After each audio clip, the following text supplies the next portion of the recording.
এই যে এখানে দাঁড়িয়ে কি করা হচ্ছে? আপনি কে? আপনাকে তো ঠিক চিনতে পারলাম না। আমি আমি এক যাযাবর মানুষ। তা এখানে কি করা হচ্ছে? দেখলাম আপনি এখানে একা দাঁড়িয়ে আছেন, তাই আপনার সাথে একটু আলাপ করতে এলাম। আচ্ছা আচ্ছা। তা আপনি এখানে দাঁড়িয়ে কি ভাবছিলেন? ভাবছিলাম মানুষ মরে যাওয়ার পরে কি হয়। মানুষ মানুষ মারা যাওয়ার পর আত্মা হয়ে যায়। আমি কিন্তু এসব ভূত প্রেত আত্মা কোনো কিছুতেই বিশ্বাস করি না।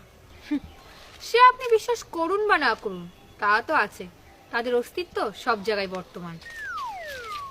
আরে বৌদি, তুমি এখানে কি করছো? আরে একজনের সাথে আলাপ করছিলাম। এই এই জায়গাটা ভালো, তুই চল, এখান থেকে চল চল চল। হ্যাঁ আমি কিন্তু চল চল চল চল বলো। আচ্ছা ঠিক আছে, রাখছি। আর বলবে না, আসলে আমার একটা ফোন